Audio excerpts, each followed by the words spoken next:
అందరికి నమస్తే. అసలు ఈ ప్రభుత్వం ఎందుకు దాయాలనుకుంటుందో ఈ విషయాన్ని ఎవరికి అర్థమైతలేదు. వీళ్ళు మౌనంగా ఉన్న అవతల బాధితురాలు ఎవరైతే ఉన్నారో, నేను బాధితురాలని చెప్పుకుంటున్నా, ఆమె అవతలేదు. మొన్న ఒక పేపర్కి ఇంటర్వ్యూ ఇచ్చింది. ఎవరి గురించో కాదు నేను మాట్లాడేది. ఈ అందాల పోటీల్లో మిస్సింగ్ ల్యాండ్ చేసిన ఆరోపణ మీకు తెలుసు కదా.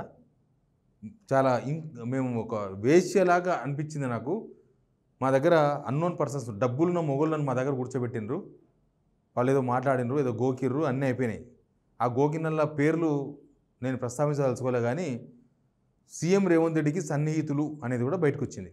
దానికి ప్రూఫ్స్ అంటే సీసీ ఫుటేజ్ వాళ్ళ దగ్గరనే ఉంటుంది. సన్నిహితులు అనేది కూడా బయటకు వచ్చింది. దాని మీద ఎవరు ఖండించలేదు కూడా. గవర్నమెంట్ కూడా ఆ వార్త ఒక డైలీ పేపర్లో కూడా ప్రింట్ అయింది. ఆల్రెడీ ఆంధ్రప్రభలో ప్రింట్ అయింది వార్త. అది అయినా సరే ప్రభుత్వం నుంచి ఖండింపేం రాలేదు. వాళ్ళు డైరెక్ట్గా ఇద్దరు వ్యక్తుల పేర్లు కాకుండా వాళ్ళ హోదాల గురించి రాసిర్రు. అయితే ఆమె ఊకోలే. యూకేలో ఇంకొక ఫేమస్ పత్రికకు ఇంటర్వ్యూ ఇచ్చింది.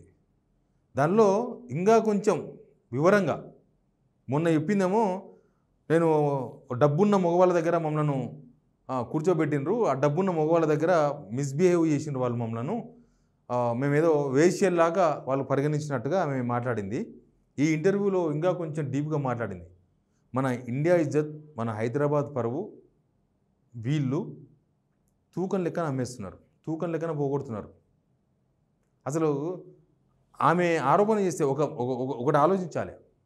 ఉత్తగా ఒక మహిళ ఉత్తుత్తగానే ఆరోపణలు చేస్తే కొద్దిగా మనకు కూడా చూస్తే అర్థమవుతుంది. ఒక మిస్ ఇంగ్లాండ్, మన మిస్ ఇండియా ఎట్లనో ఒక మిస్ ఇంగ్లాండ్, ఆ దేశానికి ఆమె అందగత్తే. ఆమె ఉత్తగా బట్టగాల్చి ముఖాన్ని వేసింది అనుకోవాలా?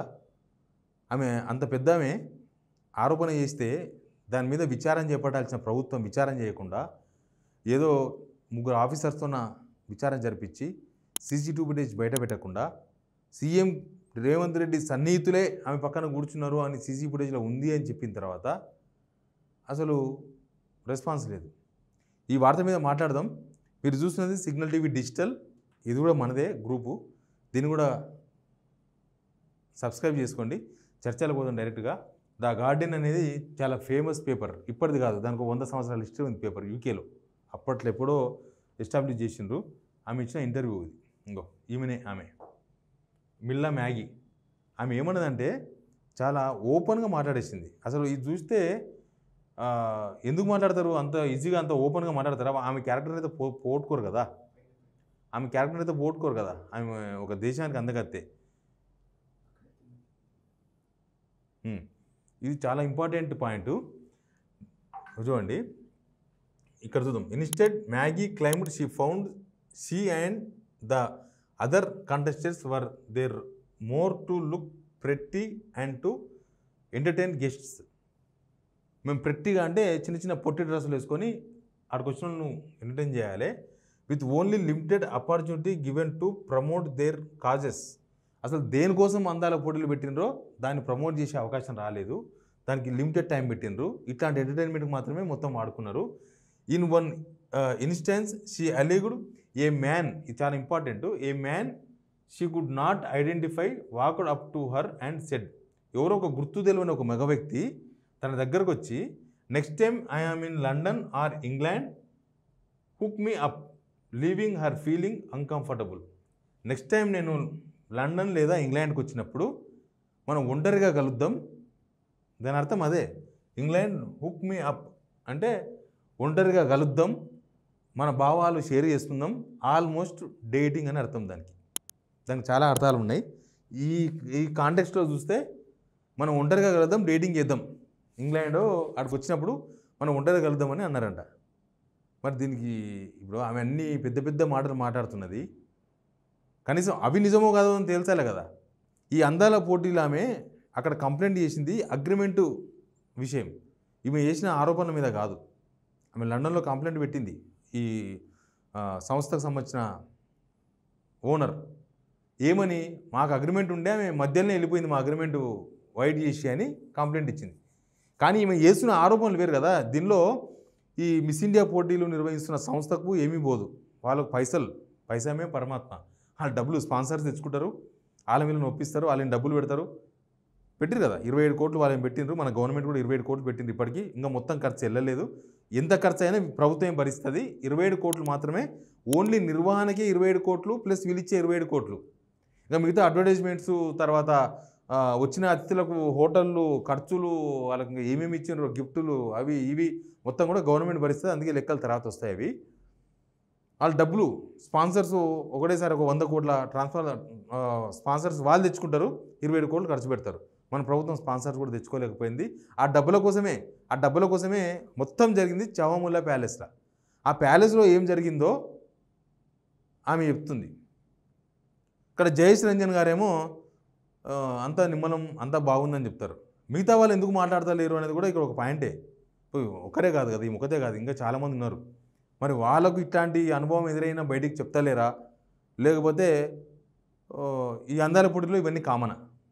ఏదో ఒకటి క్లారిటీ రావాల్సిన అవసరం ఉంది.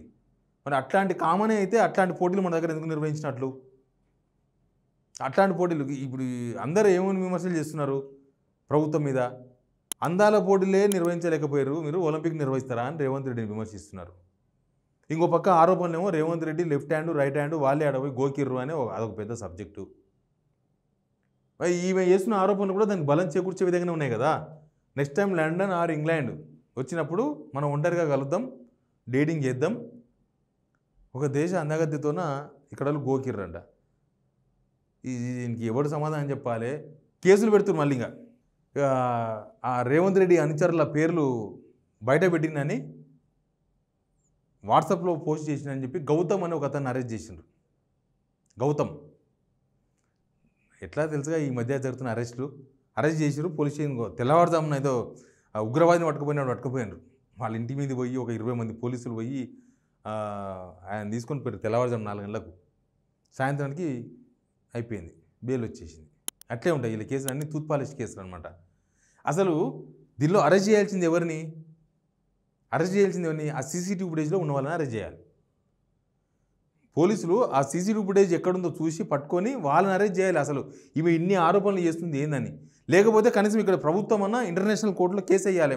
మా పరువు ప్రతిష్టలు తీస్తున్నది ఈమె, మా హైదరాబాద్ బ్రాండ్ ఇమేజ్ దొబ్బుతుంది, మా ఇండియా ఇమేజ్ కూడా పోతుంది ఈ దెబ్బతోన, కాబట్టి తగు చర్యలు తీసుకోగలరని చెప్పేసి గవర్నమెంట్ అన్నా కంప్లైంట్ చేయాలి. ఎందుకంటే ఇక్కడ పోయేది గవర్నమెంటే. అందాల పోటీ సంస్థ ఏమీ పోదు, వాళ్ళది వచ్చారు, దులుపుకున్నారు, పైసలు వచ్చినా వెళ్ళిపోయారు, కథం. ఈ అందాల పోటీ నిర్వహించింది ప్రభుత్వం. ఇక్కడ ప్రభుత్వమైనా కనీసం కేసు వేసి అసలు దానిలో వాస్తవం ఏందో చెప్పాలి. ఇక్కడ ఏదో తప్పు జరిగింది అనేది మాత్రం క్లియర్గా కనబడుతుంది. ప్రభుత్వం మౌనంగా ఉన్నది. అసలు ఆమె చేస్తున్న అలిగేషన్స్ గురించి మాట్లాడతలేరు.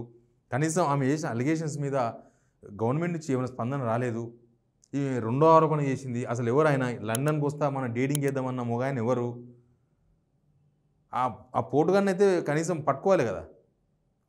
మరి నిన్న మన సీఎం రేవంత్ రెడ్డి అనుచరులే అని ప్రచారం జరిగింది. అందులో వాస్తవం ఉందా లేదా? అంటే ఏ విషయం మీద ఏం చెప్పకుండా తెలియదు, గుర్తులేదు, మర్చిపోయామంటే ఆమె ఆగుతలేదు అక్కడ. ఆమె రోజు ఒక పేపర్కి ఇంటర్వ్యూ ఇస్తుంది. అడవి రోజు ఒక పేపర్లో ఆమె ఇంటర్వ్యూ వస్తుంది, ఇక్కడ ఏం జరిగిందో చెప్తుండ్రు. ఇక ఇట్లా హైదరాబాద్కు విదేశీయులు వస్తే ఇట్లాంటి పరిస్థితులు వస్తాయని అంటే రేవంత్ రెడ్డి కూడా ఏం పోదు. హైదరాబాద్ బ్రాండ్ ఇమేజ్ పోతుంది, తెలంగాణ బ్రాండ్ ఇమేజ్ పోతుంది. మనకున్నది హైదరాబాద్ ఒకటే, ఇంకా వేరే ఏం లేవు. మనకున్నది ఒక్కడే బ్రాండ్. దీన్ని కూడా ఓడుకుంటే మనకు ఫ్యూచర్ కష్టమవుతుంది. రేపు నాడు ఏమైనా ఇంటర్నేషనల్ ఈవెంట్స్ జరగాలంటే కూడా కష్టం. ఇట్లాంటి వ్యవహారాలు జరుగుతాయి. ఆమె చేసిన ఆరోపణ అయితే ఆమె మీద కేసు పెట్టండి. లేదు ఆమె చేసిన ఆరోపణలు కరెక్టే, గోకునోడు ఎవడో ఉన్నాడంటే వాని మీద కేసు పెట్టాలి. కానీ మధ్యలో ఎవడని చెప్తే వాళ్ళని తీసుకుపోయి అరెస్ట్ చేస్తే ఏమొస్తుంది?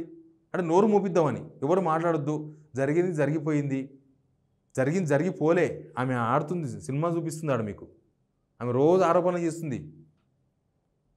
దీని మీద ప్రభుత్వం ఒక వివరణ ఇవ్వాల్సిన అవసరం అయితే ఉంది.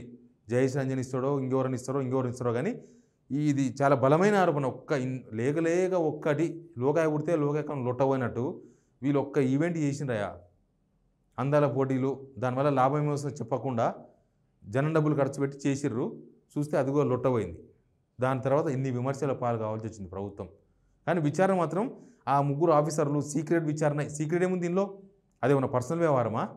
ఎవరన్నా మీ లీడర్ల ఇంట్లో జరిగిన ఫంక్షన్? అది తెలంగాణ కోసమే కదా పెట్టింది మీరు. కాబట్టి విచారణ జరపాల్సిన అవసరం ఉంది. నిజాలు బయటపెట్టాల్సిన అవసరం ఉంది. ఆమె చేస్తున్న ఆరోపణలు నిజం లేకపోతే ఆమె మీద కేసు పెట్టాల్సిన అవసరం ఉంది. ఒకవేళ నిజం ఉంటే ఆ గోగినోళ్ళు ఎవరో వాళ్ళని కేసు చేసి వాళ్ళని రిమాండ్ చేయాల్సిన అవసరం కూడా ఉంది. Please subscribe signal TV digital.